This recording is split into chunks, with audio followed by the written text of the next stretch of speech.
Hello there, my name is Michael, And I'm John. and we'll be talking about aquaponics and the rat lungworm disease. So, you may be wondering, what is an aquaponics? Aquaponics is the combination of aquaculture and hydroponics.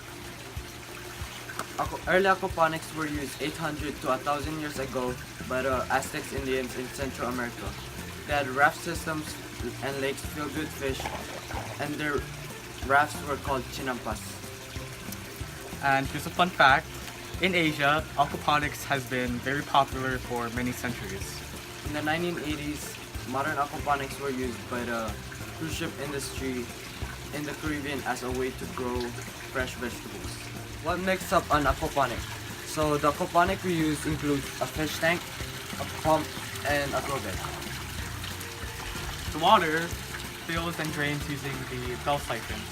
And once the grow bed is full of water, it drains back into the aquaponic. So this provides aeration for the grow beds and the fish tank.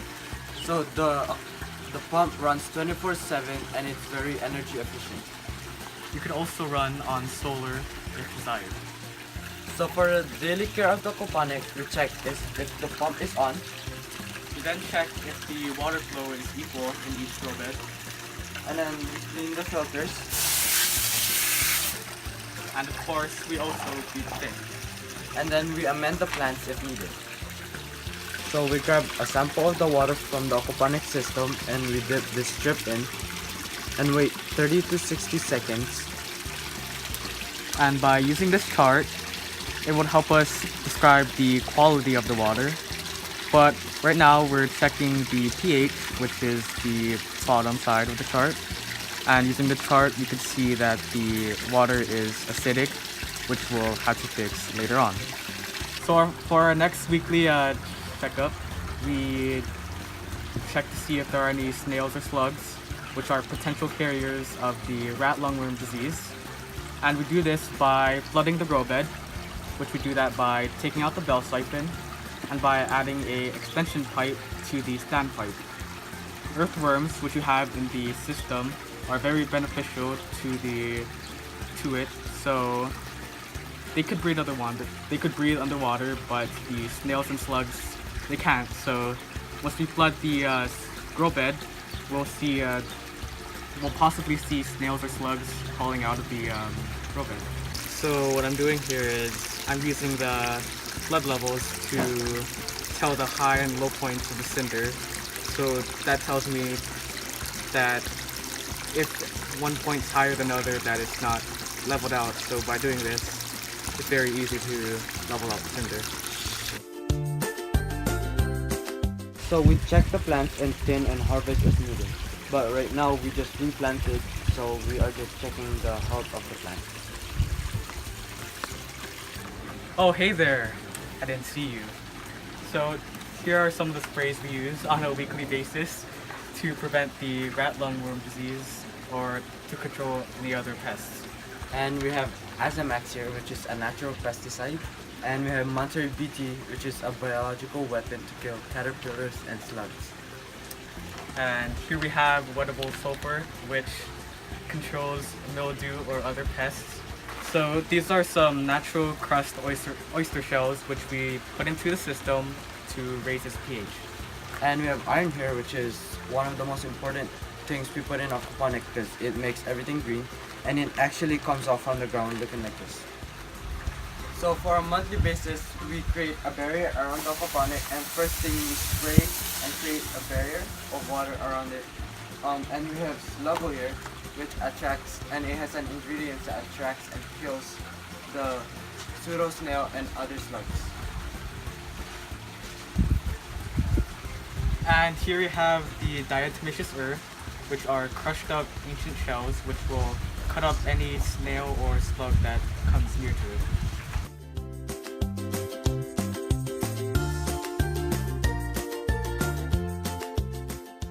We cleaned out the grow beds, and what we did was we took out the cinder, and it was a big rinse and repeat sort of thing. Yeah, and it's once in a year. It's hard, but you know, it's very required to do that. So. Hi, my name is Jan. So right now we are replanting some bok choy or pet chai. So I am trying not to make contact with this grow bed right now. So I'm using this garden tool to dig up and replant this. Hi, my name is Michael, and right now we're spacing the plants about 6 to 8 inches apart. And also it's for great practice to wear gloves while doing this to prevent you from catching the rat lungworm disease or for any other things.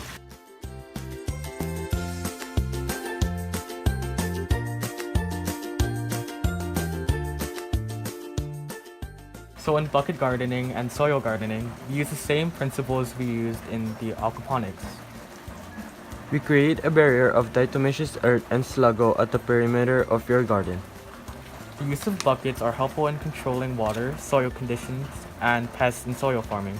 We also sprinkle diatomaceous earth in here to also keep the slugs and snails out.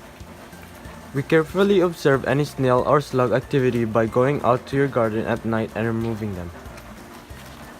Grow veggies that need to be cooked, which will reduce their chances of eating a pest unintentionally.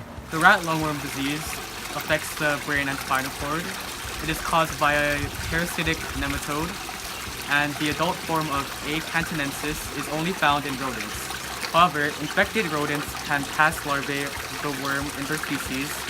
Snails, slugs, and certain other animals, including freshwater, shrimp, land crabs, and frogs, can become infected by ingesting this larvae. These are considered intermediate hosts. Humans can also be infected with A. cantonensis if they eat intentionally or otherwise a raw, undercooked infected intermediate host, thereby ingesting the parasite. Signs and symptoms. This infection can cause a rare type of meningitis. Some infected people don't have any symptoms or only have mild symptoms. In some other infected people, the symptoms can be much more severe. When symptoms are present, they can include severe headache and stiffness of the neck, tingling or painful feelings in the skin or extremities, low-grade fever, nausea, and vomiting. Sometimes a temporary paralysis of the face may also be presented, as well as light sensitivity. The symptoms usually start 1 to 3 weeks after exposure to the parasite, but have been known to range anywhere from 1 day to as long as 6 weeks after exposure. Although it varies from case to case, the symptoms usually last between 2 to 8 weeks. Symptoms have been reported to last for longer periods of time. How do you get rat lungworm disease? You get it by eating food contaminated by the larval stage of A. cantonensis worms. In Hawaii, these larval worms can be found in raw or undercooked snails or slugs. Sometimes, people can become infected by eating raw produce that contains a small infected snail or slug, or part of one. It is not known for certain whether the slime left by infected snails and slugs are able to cause infection. Angiostrongyllitis is not spread person to person. So, how do we rid the systems of pseudoslugs? First, we flood the tanks and then we manually extract the slugs. Monitor activity, leaf damage, night observations, and periodic flooding. Earthworms can breathe underwater, slugs and snails must come up for air.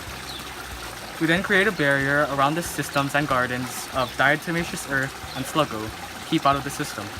Organic pesticides seem to deter slug activity, Azamax in aquaponics and diatomaceous earth spray on rest of gardens. We're just reminding you, be clean and safe. Always wear gloves while working in garden. Wash gloves often. Keep your garden tools clean and dry. Grow foods that need to be cooked. Watercress, bok choy, or pechay, and choy or kangkong are our favorites to grow in aquaponics. We stopped growing lettuce. And wash all vegetables and look closely for any possible slugs. Thank you for your time. Be safe and well. eat well.